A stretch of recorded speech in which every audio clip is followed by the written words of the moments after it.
we're live. I can't tell. Oh, we are live. I can see live on there. Hello, everyone. It's Dr. Tom, and we have a very special guest today, my good friend, Dr. Geraldine Brosfield.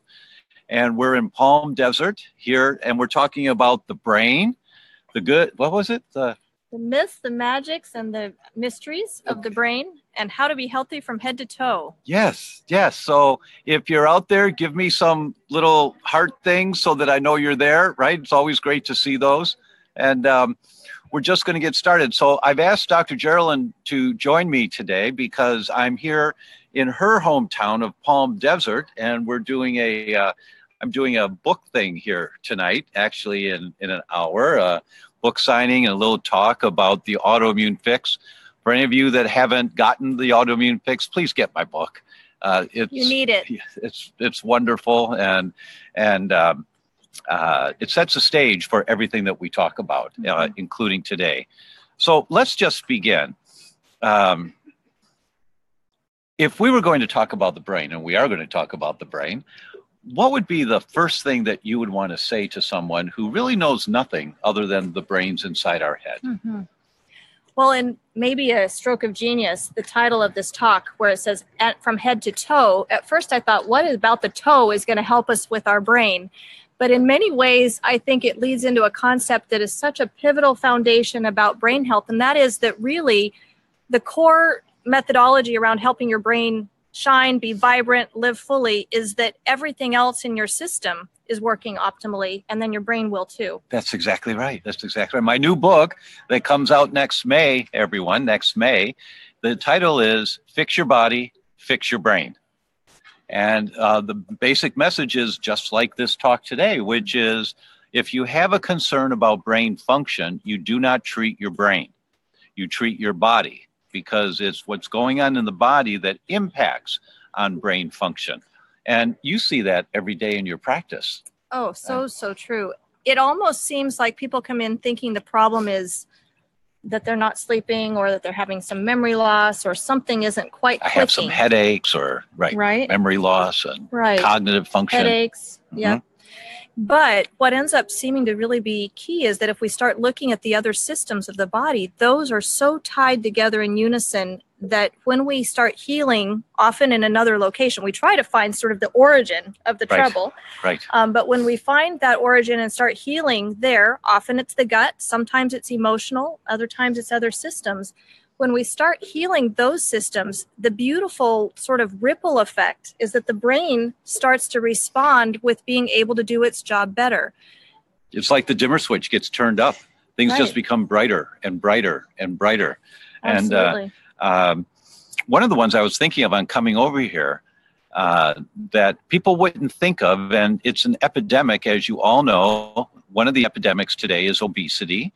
And when we're carrying a spare tire around our midsection, it creates a syndrome called metabolic syndrome, which is the mechanism that leads us into cardiovascular disease, high blood pressure, heart attacks, strokes. And one of the other effects of metabolic syndrome is loss of brain function, cognitive dysfunction. So as a general rule of thumb, if you're packing a spare tire around your midsection, the odds are that when you hit your 60s or 70s, you're not going to be remembering the way you used to, right? So true. It's kind of just a heads up for you that, and as you trim down that spare tire, when you go from a semi-truck spare tire to a SUV spare tire to a sedan spare tire to a Volkswagen spare tire, that as you go through all of that and taper down, the dimmer switch on your brain starts going brighter and brighter and brighter and brighter without ever treating the brain. That's a critical component, a critical thought to all of this is that we have to fix the body to fix the brain. It's almost like I start to walk around and inadvertently notice people that I think probably have a propensity towards brain disease just by observing their habits, whether it's what they're eating or how they're behaving in general. And I think one of the things that's amazing to me, the whole concept of being able to sort of do a total body survey of all of our health systems, and then utilize that as our starting point, wherever there's the most dysfunction or dis-ease. has been interesting because I think when we do that, a lot of times we've thought that you only need to do that late in life when you start having the cognitive dysfunction. So Right. only when I'm starting to, not remember things, or only when I've started to have headaches. And one of the lovely things starting to work with people, even in their teens and 20s, is that I'm realizing that if we start helping people live healthfully then, even though theoretically they can get away with, Yes. right, a heavy Right. carb loaded meal or Right. some, a night of debauchery, that if we can start to live at least a high percentage of our time young, Yes. in the healthy zone, Yes. we're never going to get to the dysfunction of the brain later. Well, no one takes care of a new car by never servicing it until it starts to break down. Right. But that's what we're doing with our bodies. A couple of shout outs here. Let me say hello to Charity. And Charity, yes, we will talk about vagus nerve health.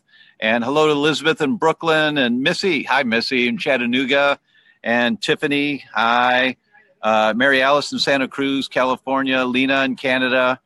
Anne Marie in Seattle. Thank you all. Thank you for being here. Shoot your questions over. And so the first one that we have is from Charity, and she's asking, can we talk about vagus nerve health? Let's do. That's a really great question. The vagus nerve is the one that it comes out of your skull and it goes down your spinal cord all the way down to your gut. And it's really interesting about vagus nerve health. One of the things that just startled me and gave me an appreciation for that nerve was 5 years ago when I learned that Parkinson's starts in the gut. It starts with the misfolding of the proteins, the alpha-synuclein proteins in the gut. And though these proteins that get twisted by abnormal bacteria in your gut, once again, we're back to the microbiome and how important it is.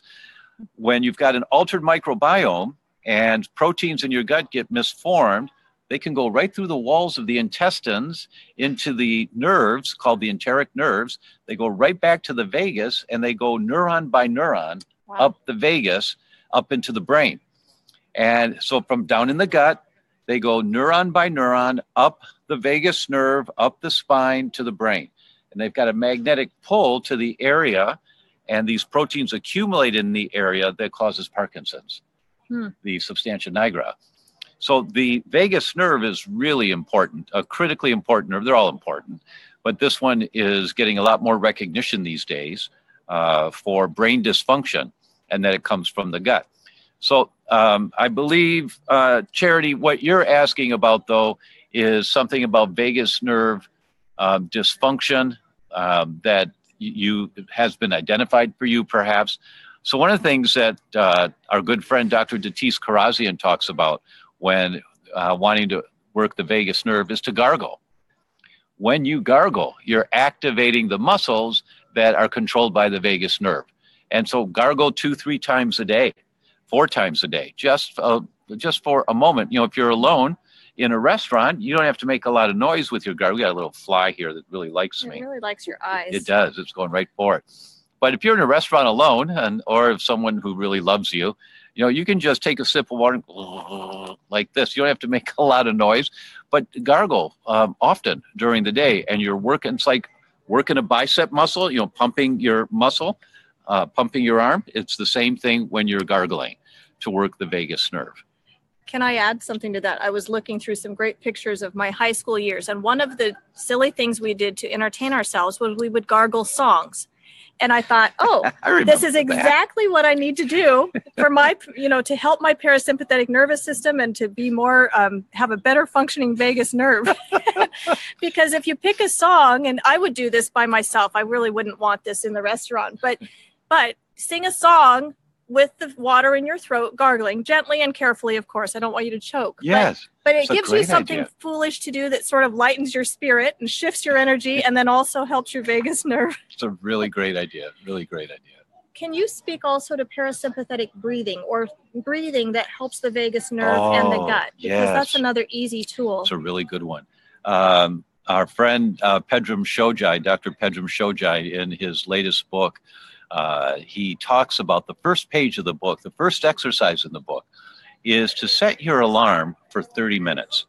So it rings every 30 minutes during the day. You turn it off when you go to sleep at night, but the next day do it again. And when the alarm goes off after 30 minutes, just pause with what you're doing and take 5 deep breaths. Just be conscious, just pause.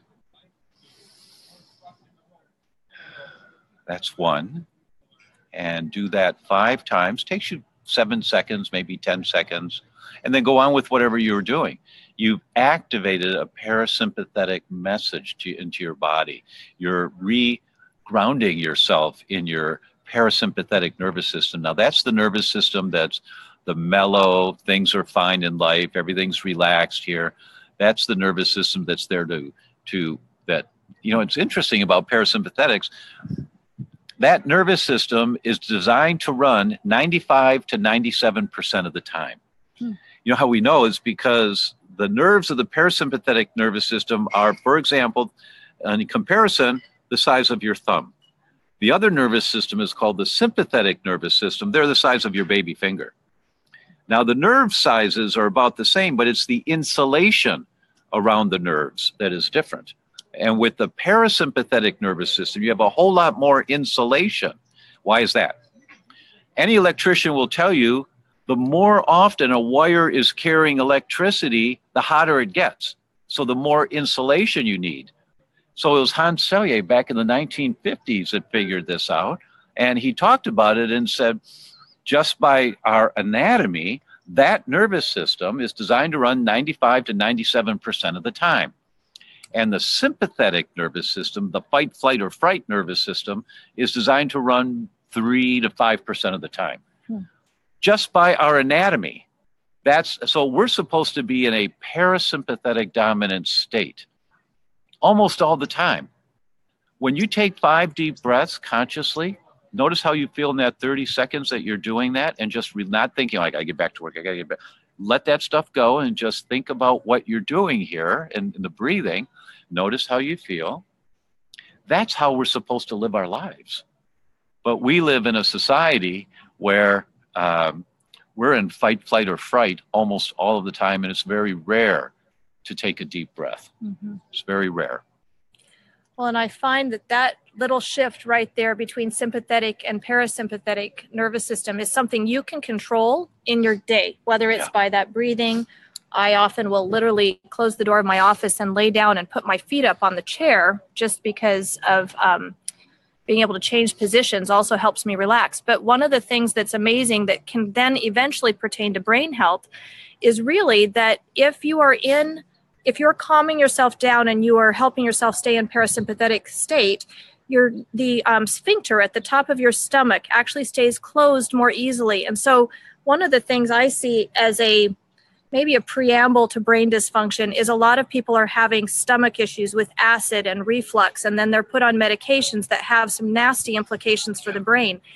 And if we just do the parasympathetic, sympathetic work and help ourselves stay in a more calm state, it actually lets your stomach not reflux acid up into the esophagus. And so you end up not having as much trouble that then becomes something that is kind of the first domino in a domino effect that eventually hurts the brain. Right.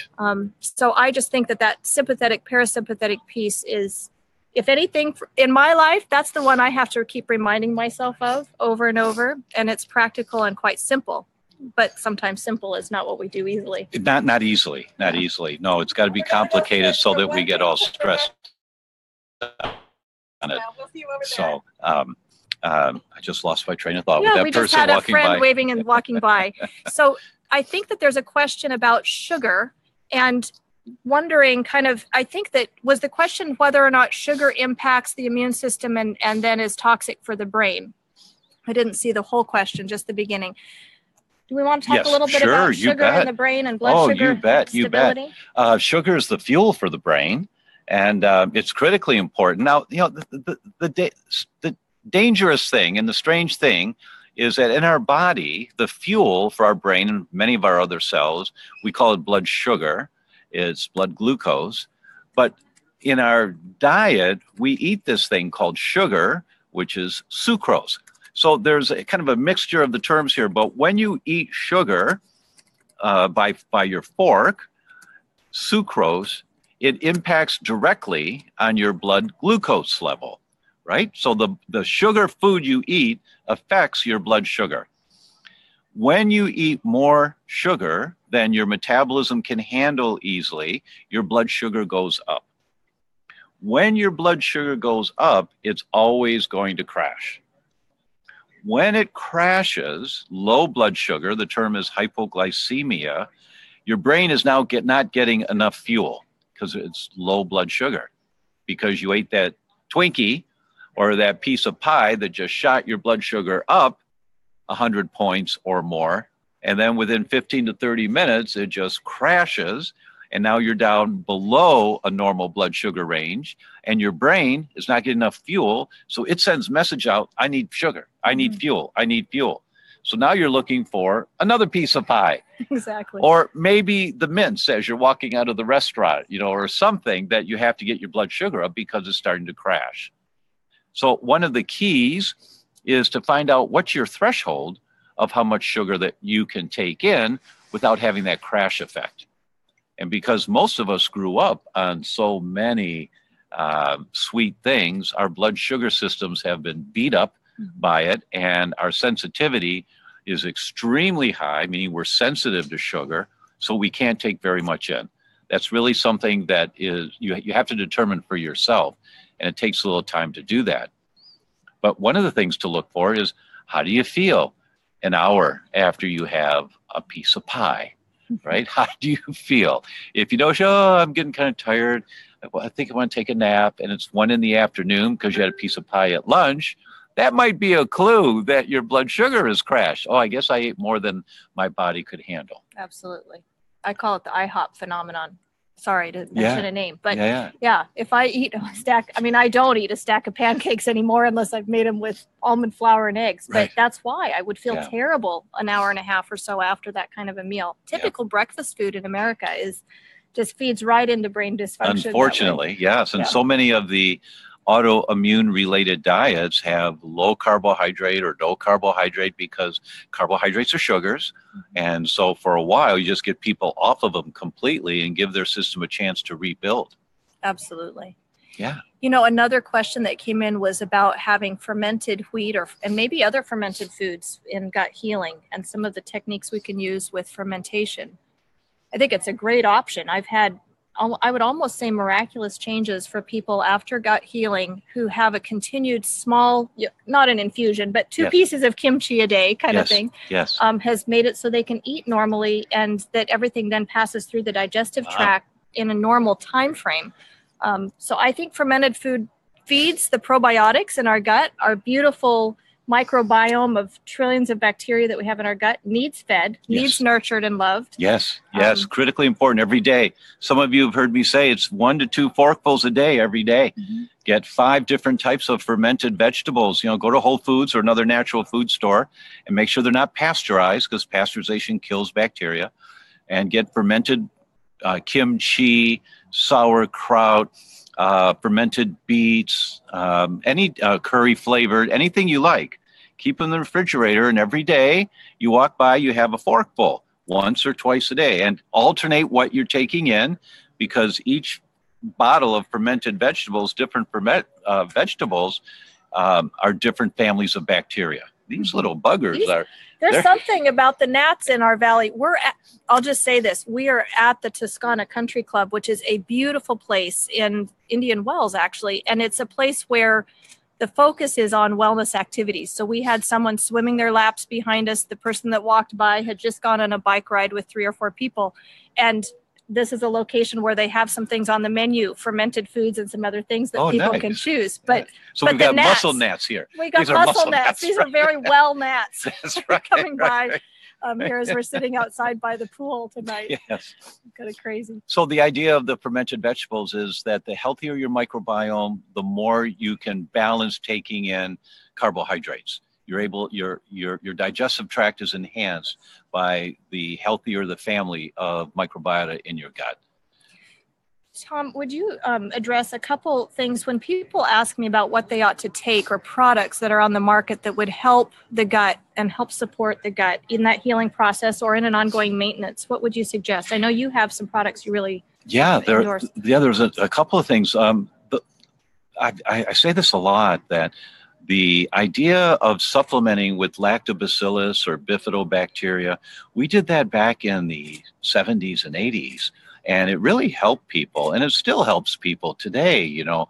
But the technology's improved so much that we know now the most important concept in building a microbiome is the diversity. Different types of bacteria. There are thousands of families of bacteria in your gut. Thousands. There's no way to repopulate all of them. But the more variety you can get in there, the better for you. So but supplements, I still use supplements with our people. I recommend them all the time. There's a couple of different types. I like, there's a product, VSL number 3, yes, that has had tremendous results, and that company has put the dollars into the research to demonstrate the benefits on reversing cancers, helping to reverse cancers, lowering cholesterol levels, enhancing brain function. There are a number of studies with VSL number 3. And then what about for you? What do you like to use? You know, I tend to have sort of a holy trinity, maybe you could think of it, but I definitely think diversity of probiotics, and I will support that in different ways at different times. Sometimes it's with a probiotic supplement, and sometimes it's with then prebiotics or resistant starches in the diet later. Yes.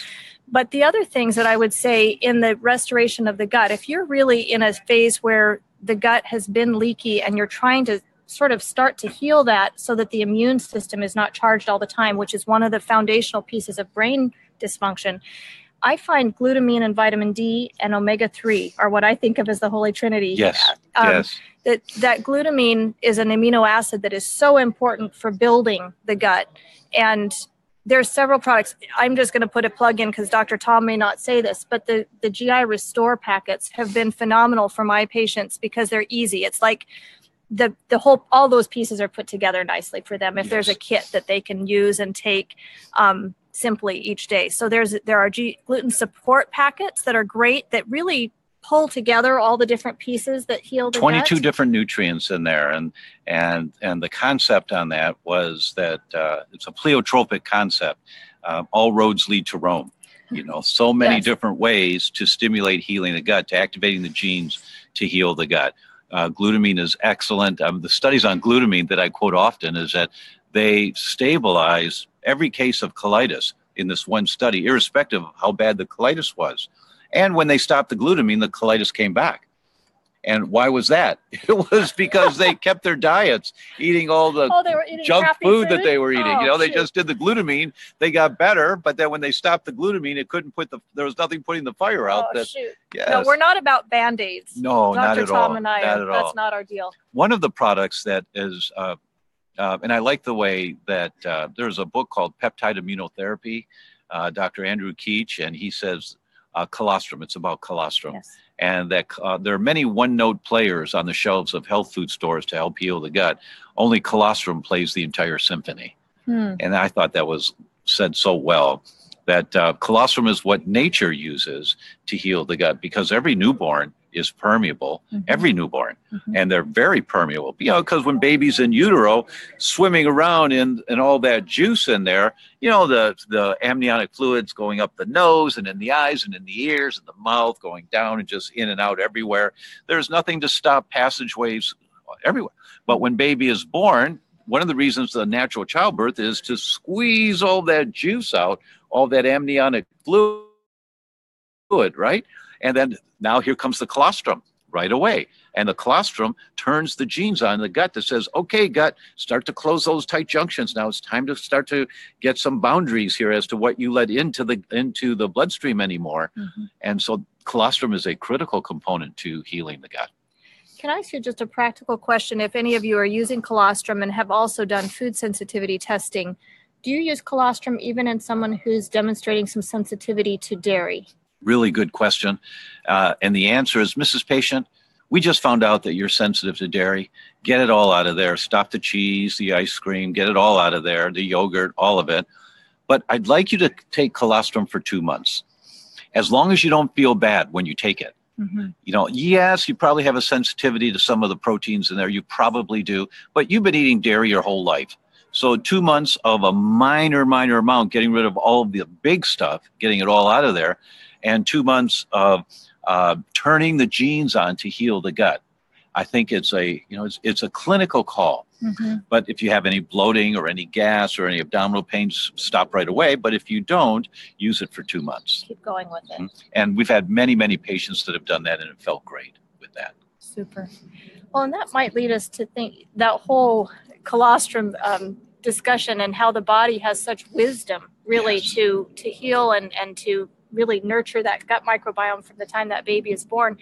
Sort of makes me then think about what else the gut does from the standpoint of making neurotransmitters and really being a key factor in depression or in our mood. Oh, that's such a good point to bring up. Thank you for that. Over 90% of the control, it's called modulation, of neurotransmitter production, those are brain hormones, over 90% of them are controlled by the microbiota in your gut, by the bacteria in your gut. Your gut tells your brain how much norepinephrine to make. Your gut tells your brain how much melatonin to make. Your gut tells your brain how much serotonin to make. That's all controlled by the microbiota in your gut. So when you want to fix your brain, you have to fix your gut. You have to fix your body. So the book will be Fix Your Body, Fix Your Brain. But when you're dealing with cognitive dysfunction or depression or seizures or any type of brain dysfunction, you always have to include as a primary approach, treat the gut. Treat the microbiota in the gut. Yes, for seizures, you want to take some meds if you need them to try and calm down the seizures right away. Of course, you go gluten-free right away. You know, this study has always blown me away. 50% of children with drug-resistant epilepsy. That's the worst. You know, when you're a parent and your child's taking the medicines that the doctors have given you and they're not working, that's drug-resistant epilepsy. 50% of them go into complete remission on a gluten-free diet.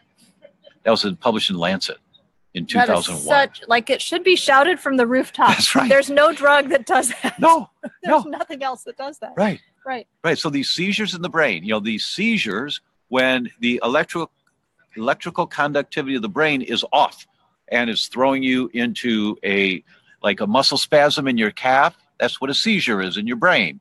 It's off. It's the balance is not there. 50% of them, when drugs don't work at all, these kids go into complete remission on a gluten-free diet. Well, and I think that's actually the other thing I would say about depression or mood disorders is that's the first thing I would do. And it's the first thing I recommend in patients who either have severe anxiety or depression components of their illness. And in fact, that's often one of the things that's ringing in my ears recently, having worked with Dr. Bredesen around reversing Alzheimer's, is that you have to actually treat depression or think of clearing out the diagnosis of depression before you can ever diagnose dementia. And so when depression is so common, and when a patient presents with that in my office, the very first thing is a dietary approach. Yeah.